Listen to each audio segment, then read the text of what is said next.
Karl Keller from the German Greens, Philippe Lamberts from the Belgian Greens. You are the new duo at the presidency of the Greens EFA Group in the European Parliament.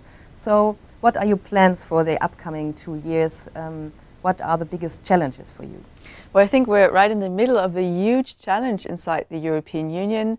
The EU is under attack from the far right, from right-wing populists who are increasing all over the continent, and that is a very important challenge, and it puts us right into the spot of where we need to do things. We Greens are the antidote to the far right because we're promoting, for example, gender equality, we're promoting the rights of people, we're also promoting the right of people to ask for asylum, and we're also here to fight for the European idea, the idea of cooperation, overcoming borders.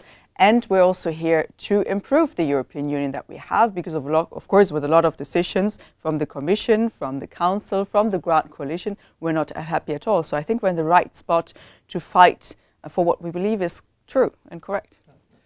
Yeah, well, Ska said it very, very rightly. I think an increasing number of our citizens don't trust the traditional political parties any longer because they're fed up of these neoliberal kind of recipes that are applied across Europe.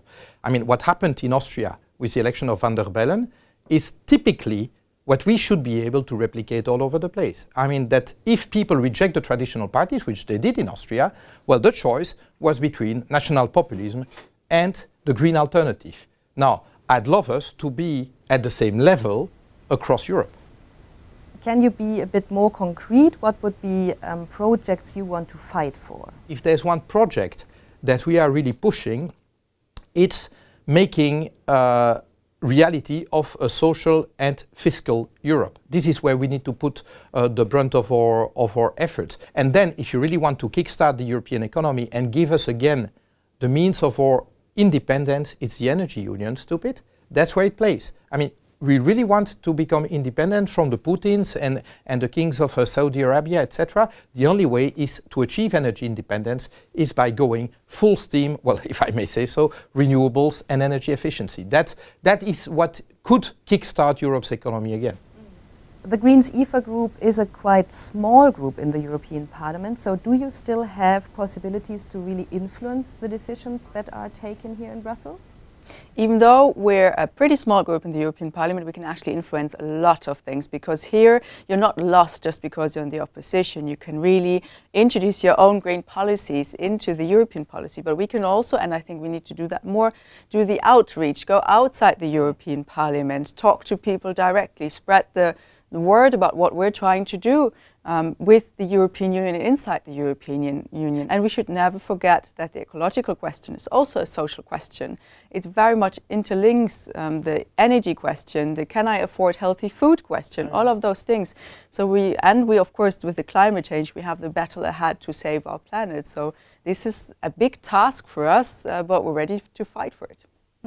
So right now, you already said it, there's not so much enthusiasm about Europe right now. So for you personally, what is it that you still fight for this Europe? Why are you still engaged in politics and also with the Greens? Well, actually, this is my first full-time electoral position. I mean, and I chose for Europe as the place to be. I worked in a multinational for 22 years, and there I could feel the forces that were pushing for the exploitation of the planet and of the people. If you want to fight these forces, you need leverage, you need critical mass. And this is what Europe should be about. And your motivations, Karl? Well, I grew up at the German-Polish border, which was a very closed border for a long, long time. And there I could really see what the European Union means. It means overcoming borders. It means people, you know, coming together and actually building now a common city, because the city was divided by a border. So for me, that is really the essence of the European Union, overcoming borders, overcoming nationalism, and through cooperation work all together for a better future. And that's what we're fighting for. Thank you very much.